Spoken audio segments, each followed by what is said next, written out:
बहुत समय पहले की बात है। एक सुंदर और खुशहाल गांव बसा हुआ था, जिसका नाम रामपुर था।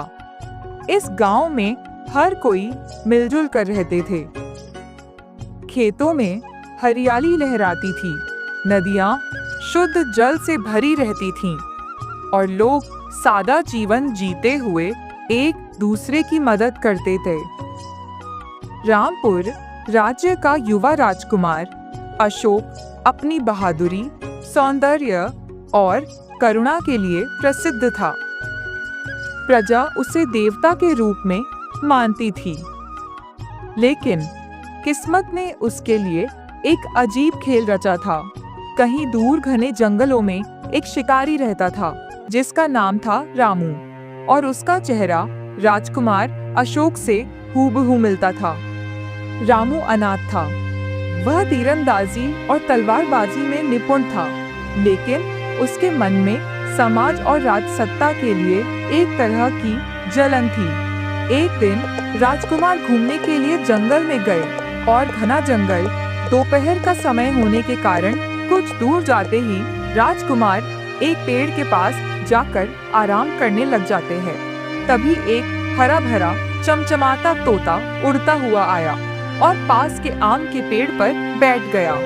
राजकुमार ने मुस्कुराकर कहा, अरे तोते मियाँ, क्या हाल है तुम्हारा? राजकुमार अर्जुन, आपके ही राज्य में हूँ, हाल बुरा कैसे हो सकता है? तुम बोल कैसे सकते हो? वाह, यह जंगल साधारण नहीं है, और मैं भी कोई आम तोता नहीं हूँ। मुझे एक साधु ने आशीर्वाद दिया था। मैं मनुष्यों की भाषा समझ और बोल सकता हूँ। तो तुम मेरे दोस्त बनोगे? दोस्ती वही निभाता है जो सच्चा सलाहकार भी हो। अगर तुम्हें मेरी बातें सुननी हो तो मैं हर रोज आकर तुमसे बातचीत करूंगा। जरूर, मैं रोज तुम्हारी बातें सुनूंगा। राजकुमार ने खुशी से हामी भर दी। अगले कुछ दिनों में तोता और राजकुमार अच्छे मित्र बन गए। तोता राजकुमार को ज्ञान की बातें बताता, अहंकार से दूर रहना, प्रजा का ध्यान रखना और धैर्य न खोना। तभी शिकारी वहां से जा रहा था। तभी शिकारी ने पहली बार राजकुमार अशोक को देखा तो उसका दिमाग घूम गया। शिकारी सोचने लगा, अरे ये राजकुमार तो बिल्कुल मेरे जैसा दिखता है।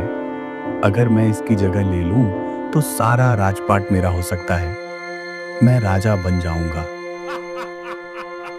अगले दिन राजकुमार अशोक शिकार करने जाते हैं। शिकारी उनके पीछे पीछे जाकर उसे धोखे से हाँ,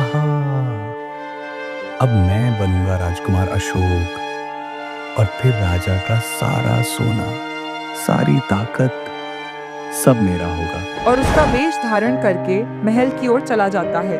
वहीं पर तोता सब देख रहा। फिर तोता उड़ते उड़ते साधु महाराज की कुटिया पर पहुंचता है। वहां साधु गहरी साधना में लीन होते हैं। तोता व्याकुल होकर बोल उठता है, साधु महाराज, कृपा कीजिए, मेरी बात सुनिए। राज्य पर बड़ा संकट आने वाला है। कहो बेटा, क्या हुआ?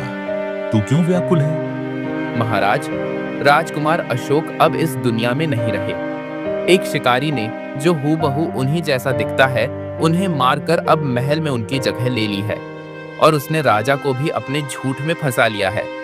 अब वह स्वयं राजा को मारकर राजगद्दी हड़पने की योजना बना रहा है। बेटा, ये तो बहुत बड़ा अन्याय हुआ है, परंतु सत्य को एक न एक दिन सामने आना ही पड़ता है। चलो, समय आ गया है उस धोखेबाज शिकारी का पर्दाफाश करने का।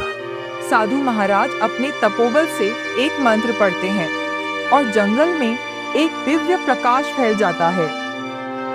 उसी समय गुफा के भीतर एक हलचल होती है। पत्थरों के बीच फंसे राजकुमार अशोक की आंखें खुलती हैं। वह जीवित थे, लेकिन बेहोश थे। साधु की शक्ति ने उन्हें चेतना दे दी थी। राजकुमार उठते हैं। ये कहाँ हूँ मैं? क्या मैं जीवित हूँ?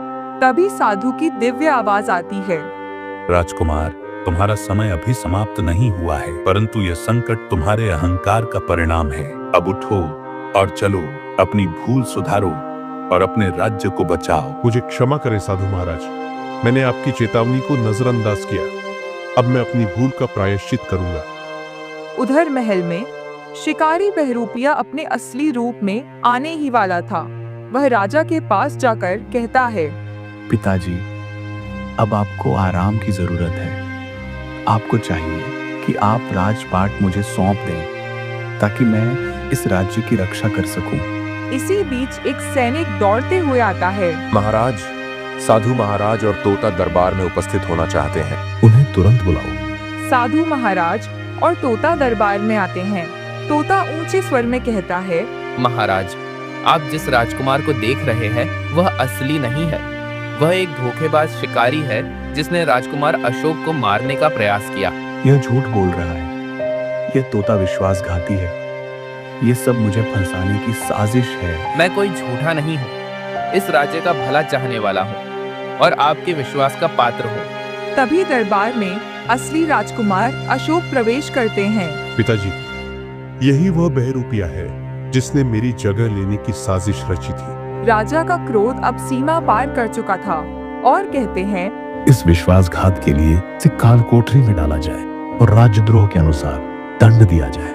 महाराज, आपने मुझे जीवन दान और मार्गदर्शन दिया। अब मैं कभी भी अपने अहंकार के कारण किसी की बात को अनसुना नहीं करूंगा। साधु महाराज राजकुमार को आशीर्वाद देते हैं। सदा सत्य के मार्ग पर चलो बेटा, यही राजा का सबसे बड़ा धर्म होता है।